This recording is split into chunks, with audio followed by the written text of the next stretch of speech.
How do you get your closing costs reduced when you're trying to purchase a home? So last time we talked a lot about what the total cash to close that you'll have to bring when buying a home will be. And we talked about it's going to be your down payment and then it's going to be your closing costs. And we went over the four major categories that are included in those closing costs. So again, if you want to review that, go to the last video. But what we want to talk about here is how can I reduce those closing costs? And there's a very specific way in which we do that, and it's called a seller concession. Now, this can rear its head in a lot of different ways. You can do it during the transaction. You can do it prior to the transaction when you're making the offer. We'll kind of go into both examples, but let's start with the first part. In the last video, we did a quick explanation of maybe buying a $300,000 home with a 5% down payment. $15,000 would be your down payment, and then we gave a range or an estimate of about $10,000 for your closing cost. Those two things together, $25,000, and that's how much you'd need to bring to buy that house. Now, you may decide that, hey, Connor, I can't bring $25,000, but I can bring $21,000. Is there any way we can make this work? And so here's what we'll do. We're going to ask for a seller concession or a credit against your closing costs. And here's how we would do it in the pre-negotiation phase when making our offer. Well, first, we would obviously talk with the lender and get estimates for these things to even justify why we would or wouldn't need a seller concession in the first place. Once we boil all those numbers down, we run them and we look and we say, hey, yes, we are going to need about a $4,000 seller concession. 25 down to 21, it's $4,000. So here's how we're going to make that offer. So if we think after running our comparables and touring the property and going through everything, $300,000. That's what we truly believe this home is worth. That's the price that we want to let the seller walk away with, and that's the number that they get to work on. Okay. But we need this $4,000 seller concession to address our closing costs as the buyer, right? As we're purchasing the home. So here's how we're going to structure that offer. We're actually going to offer the seller $304,000, and $4,000 of it is going to come back as a seller concession. So the seller gets 304 minus 4, which is 300. So they get their 300. Good. Seller's happy. We take that 4,000 and we apply it to your closing cost, which is a seller credit, which reduces your closing cost from 10,000 down to 6,000. But where did this money come from? It feels like we're just kind of making it up out of thin air. Kind of feels that way sometimes. But here's what's actually happening. Your mortgage payment is going to be due based on the 304 number, not on the 300 number. So I effectively just raised your monthly payment by, let's say, $22 a month. So what you're doing is you're not necessarily having the seller pay for them. You are effectively wrapping them into your loan, and you're spreading that payment out over a 30-year term. And so your monthly payment will increase slightly, but your day of settlement cost will decrease dramatically. So if you're someone that says, hey, I got a great income, I have no problem making the payments, the income's fine, I just don't have a ton of money right now saving, and you may even have the $25,000 in the bank, you may just decide to say, hey, I got $32,000 total in my bank account. Going to $25,000 is just going to put me down to a limit that I'm a little uncomfortable with.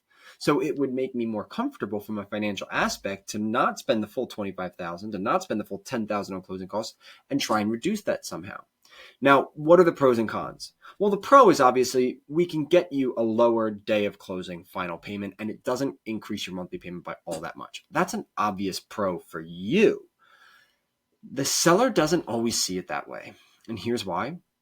When you're offering on homes, especially in this market, most of us are offering over asking price, right? We're on this $300,000 home. It's probably listed at like $275, $280, $285, $289, somewhere in there. And we're deciding to go up to $300,000.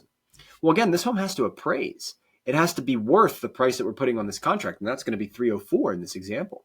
And so a seller may sit there and say, hey, look, we have multiple offers. We understand your offer is very attractive, but you do have the seller concession roped in.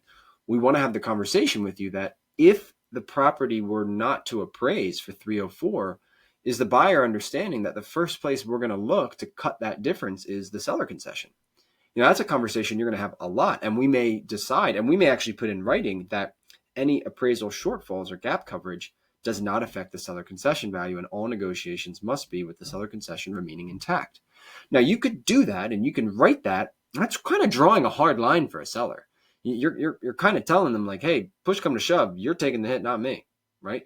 Again, if you're the only offer on a property, maybe you're going for something that's been sitting a little bit longer, maybe it needs a little bit more work, you can do it that way. Other people ask me, what can I use this money for?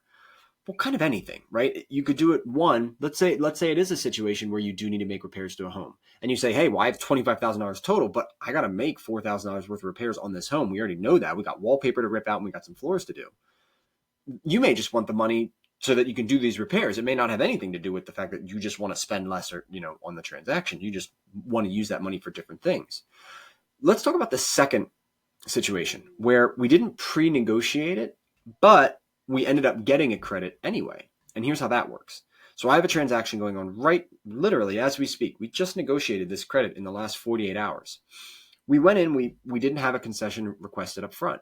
But when we got in and we had our home inspection, we went through, the home inspector recognized that there was a little bit of horizontal cracking in the foundational wall. Well, we had a structural contractor come out to the house and he said, hey, absolutely, you are beyond plumb. We would recommend this method of adding rebar and restructural support the house. It's going to be $16,000. And so we went back to the seller and said, hey, seller, we have 9 days to closing. We can't even pull permits for a structural project like this for like 30 days. So we're obviously not going to get this repair done in time for closing. Now, we could delay closing by 45 days, but the seller may not have the money to pay for that structural repair. The buyer definitely doesn't want to pay for repairs on a home they don't own yet. So we say, hey, seller, in lieu of repairs, we are requesting a $15,000, $16,000 credit towards the buyer's closing costs. And so in this situation, we say, hey, buyer, you're coming to the table with, again, let's just use this $25,000 amount. But if we are able to say, hey, we're going to remove 15 of that, and the seller's going to give you that out of their proceeds, well, as a buyer, instead of coming to the table with $25,000, I'm only coming to the table with 10, but I now have $15,000 to pay for that structural repair when I move in. That happens a lot in real estate.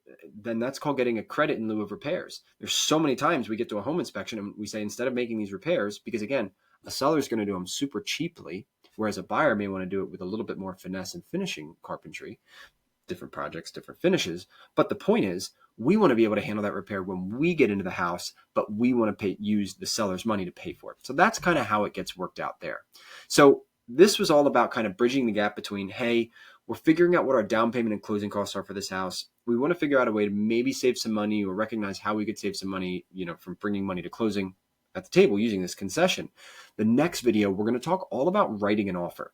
An offer is a blend of a science and an art, in my opinion. There are some things you have to include in your offer, and then there are some things that we get creative with.